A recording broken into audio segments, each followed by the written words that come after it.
Okay, this next question is from Candace. I'm working on defining my new identity. In this exercise, should this include all the things that this person has in their life personally as well?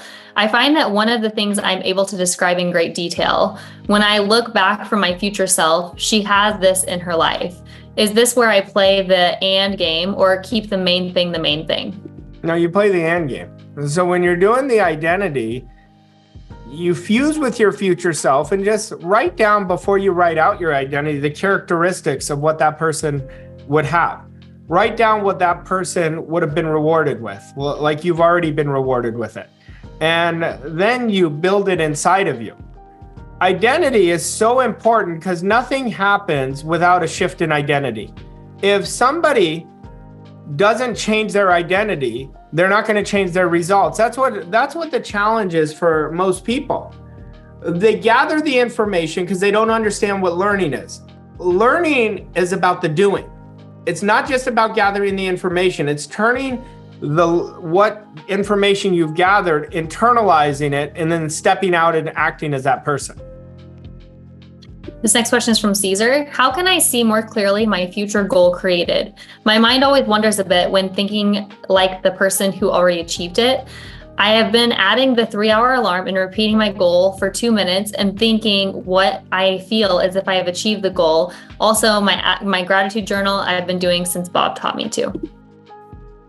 Well, read me the first part of the question because it sounds like he's doing it. How can I see more clearly my future goal created? My mind always wanders a bit when thinking like the person who already achieved it. When you're wandering, that means you don't have focus on the goal. So you've got to internalize it. You may be doing the things you're saying, but you've got to get emotionally involved in it. When your focus sharpens, when your goal is sharpened, when your goal is clear, your focus sharpens. And so when we've got to get clear. I don't think you've accepted this goal. I think you're separate from it based on your question. When we accept an idea, it is done. That's how I want you to think. And the minute you think that, you commit at an all-in commitment from your future self, then the picture is going to get more and more clear every day as you're installing the new process. All right. This next question. I am able to create my goals, but I'm having trouble getting my big why. How can I find my why and make it big enough? Well, ask yourself the reasons you set the goal. What are the reasons? I think the why is so important. A lot of people give unauthentic whys. They give BS whys, and that's not a real why. A lot of people, I'll be talking to somebody, I'll say, well, what's your why? They say, I want to serve. And I say, I don't think that's your why. I don't think you don't want to serve, but I don't think that's your main why. And they'll start laughing. I had a client at our World Class Wealth event, and I told them this in front of the audience. I said, I don't think that's your why. And they started laughing. They said, you're right. I want to earn more money. And I said, honor that why. Like whatever your why is, honor. Don't say it because it sounds good. It's got to be your reasons that are going to get you out of inaction. So ask yourself the reasons of why you chose the goal in the first place. Our why is so important, not just in our big goal, in our daily life, what we're doing every day. When the why is big enough, the how always shows itself. When we have every day, all of us are either motivated by the why not or the why. If the why not is stronger than the why not is going to win.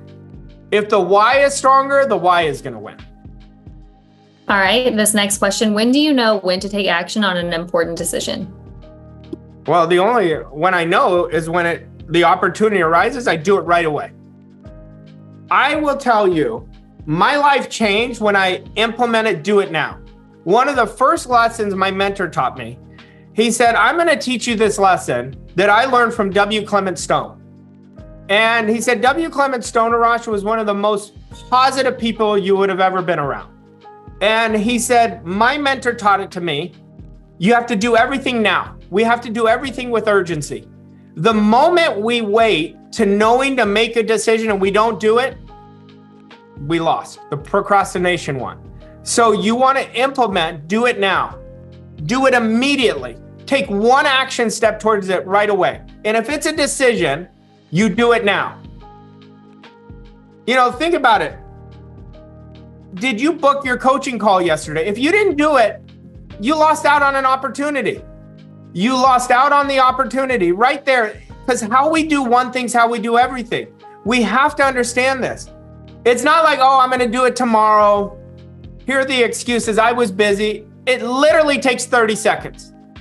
But we've got to understand how we're showing up and doing one thing is how we're doing everything.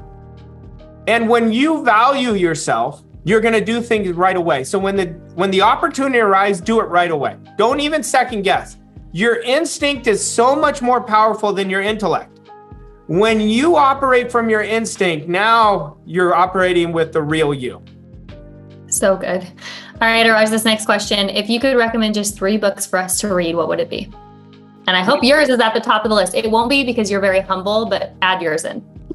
All right. Well, you just added mine in. So I will tell you my favorite 3 books.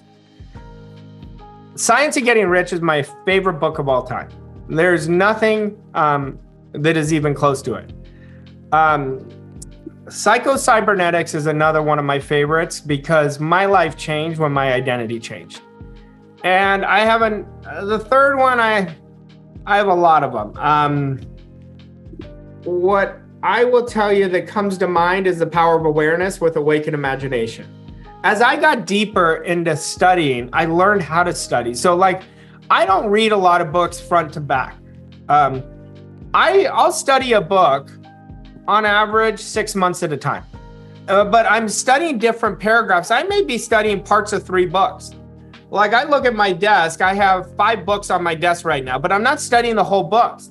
I'm studying the parts of the books that I want to make as my new identity.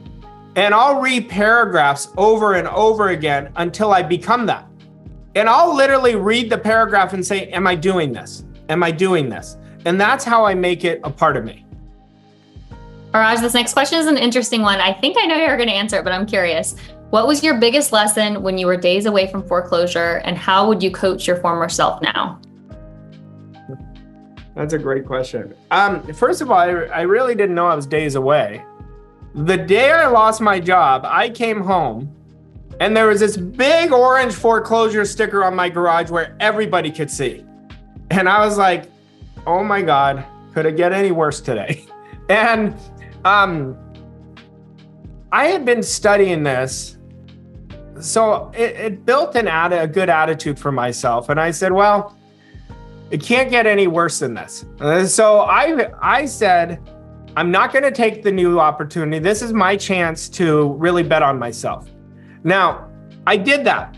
I found that other person inside of me that was a lot stronger than the person who was showing up. But I really changed my standard that day, not just my philosophy. I changed my standard that day. If I was coaching that person from what I know today, I would have said, go all in right away. I wish I would have went all in right away. I had this image that I was going to transition out of my job and then I was going to do it once I replaced my income. It was the biggest lie I was telling myself. And so my advice would have been to focus on finding a mentor many years earlier than I did.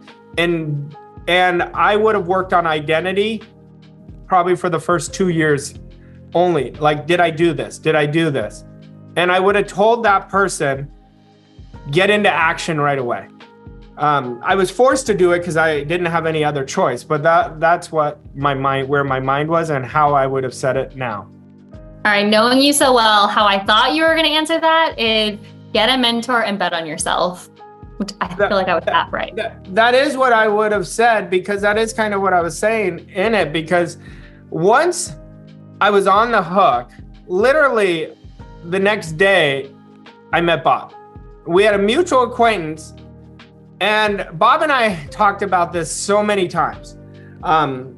He said, why do you think that you did what I told you? I said, I have no idea. And I said, I didn't even think it was going to work. I said, because for 3 years it didn't work. And he started laughing. I said, you said one thing that changed it for me. You said, do exactly what I tell you to do. And he said, Arash, do you know how many times I tell people to do exactly what I tell them and how many people actually do it? He said that you did it that first week. I knew who you were, but I did it because I never did exactly what anybody told me to this point.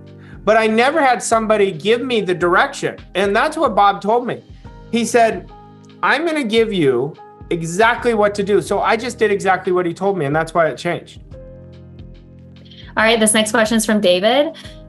You and your team are amazing. Thank you, David. This question, though, is what was the first uncomfortable action step that you took when you first started to sell in the personal development field?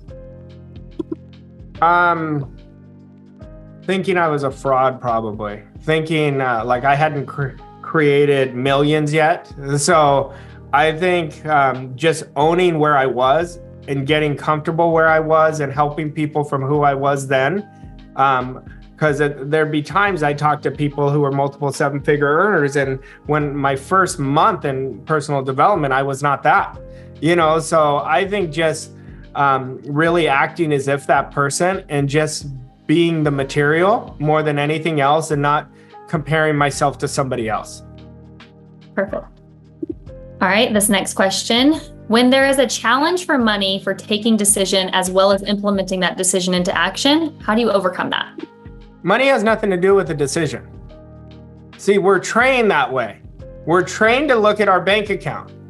A decision, once it's made, this is what I'm doing right now. You take one action towards it. That's when the money comes. The minute you make a decision, your mind focuses on how you can, not why you can't. It has nothing to do with the money. Now, if somebody says, I don't have any money, I made the decision, but it's a year later. They never made the decision. That's not how the mind works. An all-in decision is an all-in commitment, and you focus on how you can. I give clients a lesson all the time on what to do. I'll say, get out a piece of paper every day, and I want you to write for 15 minutes on how you can attract the money. And the ones that do literally that day, the next week, they will attract the money. Everything works by law. Money is not the cause, it's an effect. The cause is your programming. The cause is your self-esteem. The cause is your why. The cause is your belief system. Money is an effect, yet everybody is making it their cause. That's not where it is. I always ask people when I coach them, I'll say, what is holding you back? They say money. I say, money is never holding you back. Money doesn't make your choices. Money doesn't take your actions. Money doesn't make your decisions. You do. So we've got to understand and stop making the cause the effect and the effect the cause. We got to make the main thing the main thing. All right, this next question is from Esteban. Very thankful for Voss Coaching Co. for all the time and value shared. I am currently a tax-free retirement specialist. However, I know I want to be a coach consultant with Voss Coaching Co. How do I transition? Well, Esteban, first of all, it's great to see you again. I'm glad you're on here, but I will tell you, you've been wanting this for a long time, and we've got to stop procrastinating. I want you today to get on a call with Monica, and if you need my help, I'll jump on the call with you to help you because of our relationship. And you've got to do this right now. You have got to stop waiting. And if you continue waiting, it's going to be another year and another year and another year. Really go after it. You'll be astounded at how quickly it comes to pass for you. So good. All right, this next question. Yesterday, Raj said that we should trust the universe. My question is, how can I increase my trust in the universe? Well, you do it with one trust at a time. The universe, you've got to understand, the universe is here to serve you. It is here to serve you. I remember years ago, I did this event. I lost my father when I was 15. So I didn't realize it was still impacting me. And I was probably almost 30 at this time.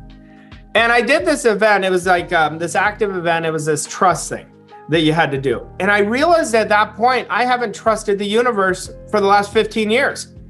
And from that moment, I said, I'm going to start trusting. And it changed my whole relationship with trust. And it was one of the best things that happened for me. But I did it one decision at a time. I just trusted fully. We've got to open our heart. When we're not trusting, we have a deeper scar underneath. Like I had a deeper scar that I had to deal with. And so when we trust one decision at a time. And I want you to transform why you're not trusting. Transform that story of why you're not trusting, and it's going to break you free. So good. Raj, this next question, how can we create a goal that is on purpose right now? Well, I want you to not set the goal based on your past. I don't want it to based on your present. I want it based on what you really want and how you really want to live. To me, it's all about successful living. I believe we're on this planet to live the way we want to live, to experience what we want to experience, and to serve at the highest level. So, but a lot of people make the mistakes when they're setting goals. They're setting them based on their bank account. They're setting them based on what they did to end last year. That's not a goal. The program now is in charge of the goal. I'm going to do 5% better. I got to play it safe. You don't play it safe. You go all in. You burn your bridges. And you're going to create a life in 6 to 12 months. You'll see a massive jump. Raj, explain what you mean there. You said burn your bridges. And I think a lot of people are unclear, applicably, what does that mean? Burning your bridges is you go all in. You take actions from the person you want to be. That's what I did. Somebody asked me about when I was in foreclosure. I wasn't just in foreclosure. I was getting married 3 weeks later. I remember I was at my wedding. My wife and I got married in Puerto Vallarta, Mexico at a resort. And we're closing out. And I don't know if my credit card's going to go through. I really didn't know it was going to go through. She goes, "Oh, that's funny." I said, "No, I'm serious." Luckily it did. But I went all in from the moment I got back from my wedding.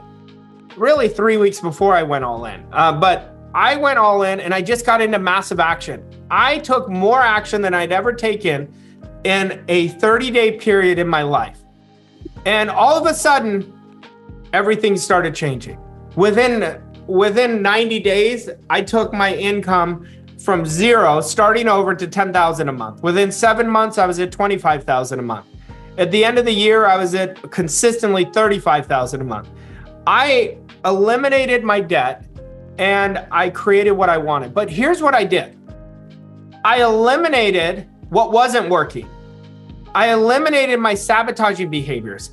I opened the space for what was working. I hired a mentor. And then I did exactly what he told me. I operated from his philosophy. I started thinking bigger. I would do actions out of my comfort zone. And so I replaced what wasn't working. So I released what I didn't want for what I did want. Raj, I can see a couple of the comments in the chat. There's a little bit of confusion around, okay, if I don't have the money and I make the decision, the money just shows up. There's like a doubt there. And so talk about how when you make a decision. It's not going to show up. It's not going to show up unless you want it badly enough. So you don't know. I'm talking about decision. You're still not listening. You're listening from your program. We got to listen through our intuition. When you make a decision, it is done. This is what I'm doing no matter what. Then you start putting all your energy on what can I do? How can I attract it? And do the exercise I give people. Like journal every single day with the problem on the paper first. How can I attract the money? Then you just focus on, for 15 minutes, write whatever solution comes to your mind and then act on those ideas. And that's how you're going to do it. I don't believe in anything just sitting there. You have to get in the doing. All week I've been talking about action and discipline. Without action, nothing changes. And you can't have action unless you build discipline with your action. Like this is what I'm doing every day. We've got to understand the all-in commitment gets us started. Consistency gets us to the finish line where we're consistently and deliberately practicing our processes. So we've got to go back over this. Deliberate practice is not your current self. Your habits are your past self. Deliberate practice is you taking control. This is how I'm going to live. And you start operating from your future self. Now, if you don't get into action, if you don't get out of your comfort zone, if you don't make real decisions with big whys, you're not going to move. Raj, we're gonna wind down on the questions here, but I want you to give us like a synopsis of the week. This is day 5. I have a couple of announcements. We have a couple of things still planned for you all for this event, but wrap us up for this week. What does everybody need to understand to move forward and create a massive breakthrough? The first thing you have to understand, a breakthrough is your birthright. Every single person can 10x their life this year. They can literally 10x by the end of December. But you have to believe in yourself before it's even here. You have to make the move before you're ready. And you have to make a decision that you're going to be one of the top 1% that are going to do it. I remember I was at an event. I say this story all the time because this is where it changed for me. I was at an event with my mentor, and the event was called Create Your Own Economy. At the end of the event, I don't really remember much from the event other than this. But the event, he said, all of you are going to look back and you're going to say, this was a great weekend. He said, but 3% of you are going to make an all-in decision and you're going to create amazing results. I want you, he told everyone, I want you to be the person who makes that decision. I was sitting there. I was so insecure. I was losing significantly if you looked at my results. And I said, I'm going to be one of the 3%. And I became one of the 3. I didn't just become one of the 3. I became one of the 0.1% of that event. And every single one of you is here for a reason. Your soul is saying, come on, there's more for us to do. And until you believe in yourself, no one's going to believe in you. The universe goes off vibration. I want your vibration to be so strong with belief, so we got to get really good with accepting that idea. And I can tell you, if you come, let me help you, I will show you exactly what to do and how to do it. Exactly.